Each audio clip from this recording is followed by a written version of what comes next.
అందరికీ నమస్కారం అండి. ఇవాళ తెలుగుదేశం పార్టీ ఆవిర్భావ దినోత్సవం సందర్భంగా ఫ్లాగ్ హాస్టింగ్ చేయడం జరిగింది. 40 years పైగా ఒక ఆర్గనైజేషన్ ఉండడం, అది కూడా ప్రత్యేకంగా రాజకీయాల్లో ఇవాళ వాతావరణం అనేది ఎంత కష్టమో అందరికీ తెలుసు. 2019లో ఓడిపోయినప్పుడు పార్టీ అయిపోయిందన్నారు. అట్లాగే 2004లో ఓడిపోయిన తర్వాత 10 ఏళ్ళు ప్రతిపక్షంలో పార్టీని నిలబెట్టడం కూడా చిన్న విషయం కాదు. ఎందుకు ఈ పార్టీ ఇట్లా ఉంటుంది, ఎందుకు బతుకుతుంది అనేది నేను గత 10 రోజులుగా వార్డ్ రివ్యూ మీటింగ్స్ బూత్ ప్రెసిడెంట్తో కలుస్తుంటాయి. కొన్ని వార్డ్స్లో సరైన నాయకత్వం పైన నుంచి రాకపోయినా, వాళ్ళకి టైం ఇవ్వకపోయినా, రెండో వార్డ్స్లో 20-25 ఏళ్ళలో మాకు ఎవరు ఇట్లా రివ్యూ చేయలేదని అన్న మెజారిటీ బూత్ ప్రెసిడెంట్స్, వార్డులో ప్రెసిడెంట్స్, లీడర్సు ఇంకా అదే కమిట్మెంటు, నిబద్ధత, జనాలకి ఏదో ఒక మంచి చేయాలి అనేది చూస్తుంటే ఇక్కడ ఏదో ఒక సంథింగ్ స్పెషల్ ఉంది తెలుగుదేశం పార్టీలో. అన్నగారు పెట్టినప్పుడు ఆయన ఇచ్చిన నమ్మకం, ఎవరైతే ఆయన ఎన్నుకున్నారో ఆ అనుబంధం అనేది ఇంకా నడుపుతుంది.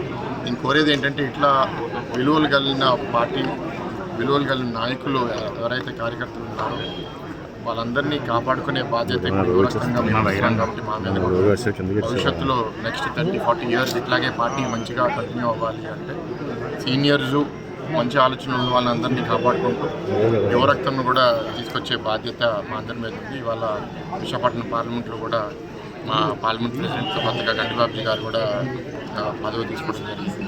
మా జనరల్ సెక్రటరీ శెట్టి శ్రీనివాస్ గారు కూడా ఉన్నారు. వాళ్ళందరూ మీ అందరం కలిపి భవిష్యత్తులో తెలుగుదేశం, జనసేన, బీజేపీ కూటమి గెలుస్తుందని మీ అందరం బలంగా నమ్ముతున్నాం.